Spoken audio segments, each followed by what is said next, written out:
कर्नाटकातील साखर कारखानदार कमी रिकव्हरी दाखवून शेतकऱ्यांना लुटत आहेत. माजी खासदार राजू शेट्टी.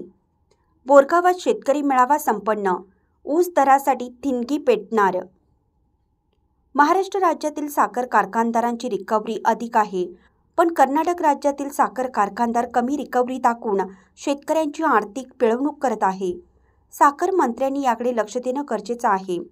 पण कारखानदार खूप हुशार आहेत. ज्या पक्षाचे सरकार सत्तेवर येतं त्या ठिकाणी उडी मारतात. ऊस कारखानदार हे लुटारू आहेत. शेतकऱ्यांची फसवणूक करून मोठे होत आहेत, पण सरकार लुटारूंना साथ देत आहे.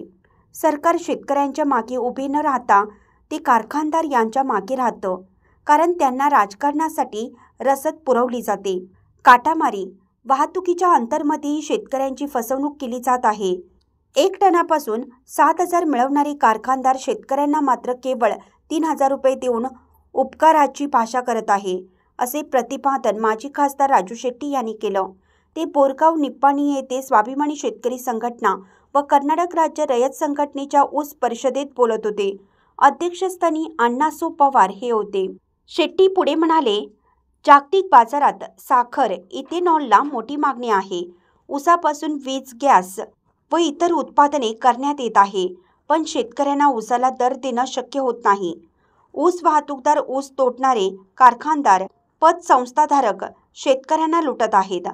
यासाठी शेतकरी जागा झाला पाहिजे.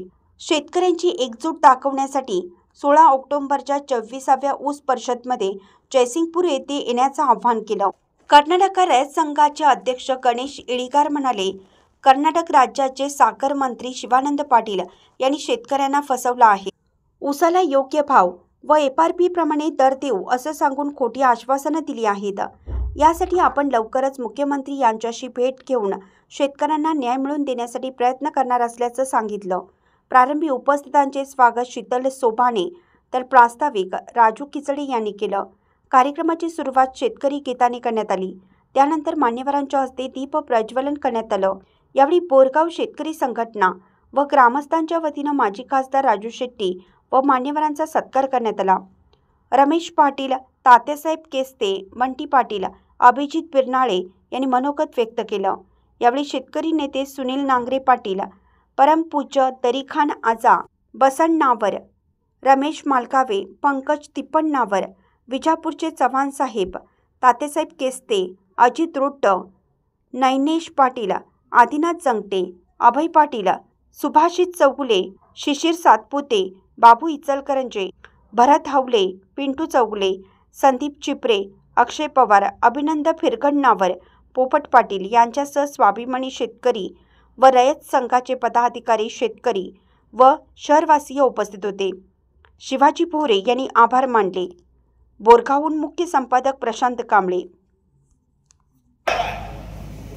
आता तर वीज सुद्धा तयार व्हायला लागल्या आपल्या बऱ्याचपासून. एवढंच नव्हे तर आधी हे साखर कारखान्यातला जो प्रेसमड आहे तो घेऊन जावा, फुकट घेऊन जावा. 50 रुपये टनाने देत होते खताला आपल्याला. आता त्या प्रेसमड पासून सुद्धा CBG गॅस तयार करायला लागलेले आहेत. ते गॅस सरकारला विकायला लागलेले आहेत. त्यातनं पैसे मिळायला लागलेले आहेत. तुमच्या त्या निराणी कारखानदार आहे बघा, त्यानं किती मोठं त्या प्रेसमड पासून गॅस तयार करायचा प्लॅन्ट टाकलाय, बघून या एकदा. आणि त्याला भरमसाठ सबसिडी आणि सरकारकडनं घेतात आणि इको फ्रेंडली इंधन म्हणून आणि त्याच्यावर कार्बन क्रेडिट घेतात आणि आम्हाला म्हणतात की कारखान्यात चालत नाही. तुम्हाला जर ट्रायलच घ्यायची असेल तर एखाद्या साखर कारखानदाराला जाऊन विचारा, तुमच्या कारखान्यामध्ये जेवढा प्रेसमड तयार होतोय, प्रेसमड म्हणजे टाकाऊ वस्तू, फेकून द्यायची वस्तू, 50 रुपये टनाने सुद्धा कोण घेत नाही. तर ते सगळं प्रेसमड मला द्या, मी एक गॅसचा प्लॅन्ट टाकणार आहे असं सांगून बघा देते काय ते म्हणते आम्हीच कारखान्यात तर्फे काढणार. एवढा काही वाया जात नाही या ऊसातनं. हा सारा जो पैसा आहे त्याचा हिशेब घ्यायला पाहिजे काय नको. कारण त्या पैशाचे मालक आपण आहोत, शेतकरी आहे. आणि तरी सुद्धा ते शेतकऱ्यांच्या पर्यंत पैसे पोहोचत नाहीत. सगळ्यांनी आम्हाला लुटायचंच ठरवलंय.